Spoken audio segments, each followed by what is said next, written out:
terlalu sibuk fokus kanker di luar negeri. Tapi apa dengan kondisi dalam negeri? Pak Presiden jalan terus ke luar negeri, tapi rakyatnya susah, ekonomi sulit, daya beli menurun, pengangguran bertambah, akibat efisiensi dan alokasi uang ke denantara yang tidak jelas. Bangga terus dapat penghormatan kunjungan ke luar negeri, kapan bikin bangga rakyat sendiri atas semua masalah yang terjadi di dalam negeri? Jalan-jalan terus, bos. Di 62 banyak pengangguran. Komentar-komentar itu membanjiri media sosial setiap kali Presiden Prabowo muncul dalam agenda internasional. Tapi, apakah benar kunjungan itu hanya pencitraan? Atau ada kepentingan besar yang sedang diperjuangkan di balik layar?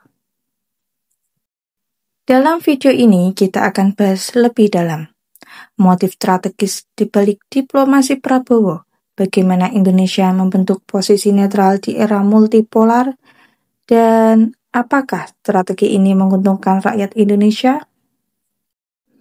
Warganet pun mempertanyakan intensitas kunjungan luar negeri Presiden Prabowo yang cukup padat sejak menjabat. Dalam waktu 9 bulan, beliau telah mengunjungi beberapa negara strategis, Jepang, Korea Selatan, Prancis, Jerman, Australia, hingga negara-negara Asia Tenggara.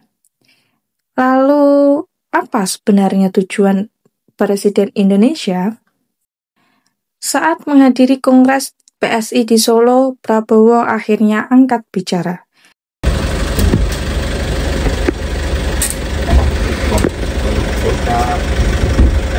Pak, selamat sore. ada kabar Pak? Aduh. Presiden, ya. Baru sempat mampir Pak, baru keliling Pak. Iya. 2 minggu.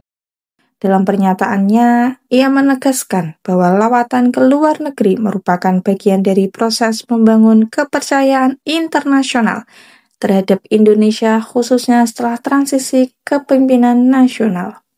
Harus ada pendekatan langsung, pendekatan personal, pribadi antara pemimpin-pemimpin sehingga mereka juga paham dan mereka ada trust, ada kepercayaan, akhirnya lancar. Dan Indonesia, Saya membangun ulang kepercayaan negara lain kepada Indonesia. Kita ingin memastikan bahwa meskipun presiden berganti, Indonesia tetap konsisten dalam kebijakan luar negerinya, ujar Prabowo.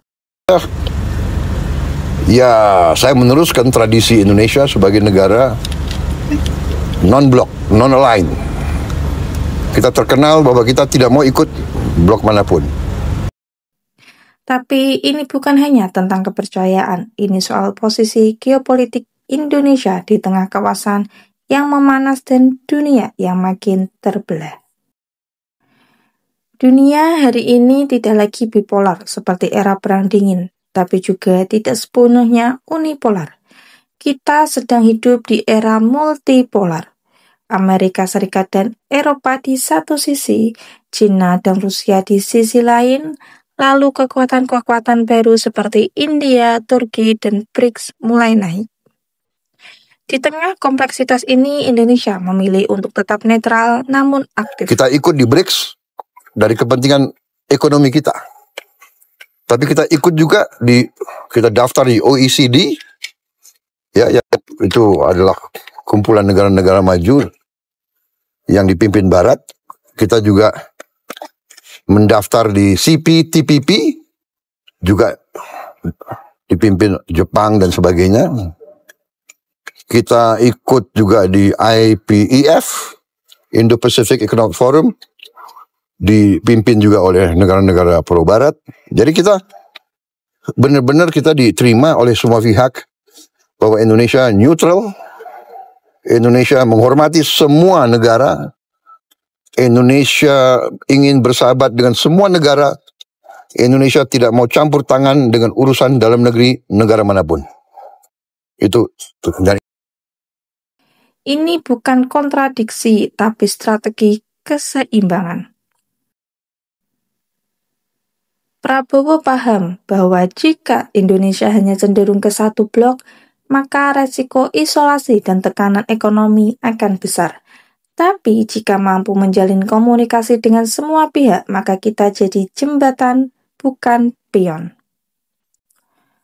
Kunjungan Prabowo juga punya motif ekonomi yang kuat. Indonesia butuh investasi, ekspansi pasar, serta kerjasama teknologi untuk menyongsong bonus demografi. Lewat diplomasi internasional, Prabowo mencoba membuka pintu investasi infrastruktur dan pertahanan dari Eropa, transfer teknologi pertanian dan AI dari Korea Selatan, serta ekspor energi hijau dan nikel untuk transisi energi global. Tentu, hasilnya tidak bisa dilihat dalam hitungan minggu, tapi tanda-tanda positif sudah mulai muncul. MOU investasi di sektor pertahanan, kesepakatan perdagangan bilateral, proyeksi pertumbuhan ekspor ke negara-negara mitra baru.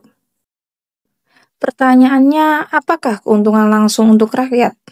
Jawabannya adalah belum semuanya terasa sekarang. Tapi, jika Indonesia sukses diterima di BRICS dan OECD, kita bisa meningkatkan daya tawar perdagangan, dapat akses ke teknologi dan pembiayaan murah, masuk ke rantai pasok global yang lebih luas. Tapi jika gagal, Indonesia bisa tergilas dalam konflik dagang dan geopolitik dunia. Jadi, apakah Presiden Prabowo ke luar negeri untuk jalan-jalan? Tidak. Diplomasi luar negeri adalah strategi bertahan hidup di dunia yang tidak stabil. Dan Presiden Prabowo sedang memainkan papan catur yang sangat besar, bukan hanya untuk dirinya, tapi untuk 270 juta rakyat Indonesia. Tapi tentu saja, semua strategi itu harus diiringi dengan hasil konkret di dalam negeri. Tanpa itu, diplomasi hanyalah perjalanan mahal tanpa makna. Bagaimana menurut kamu? Apakah strategi luar negeri ini memang perlu atau justru berlebihan? Tulis opinimu di kolom komentar ya. Jangan lupa like and share ke teman-teman kalian supaya teman-teman kalian juga tahu berita terupdate baik dalam dan luar negeri. Terima kasih.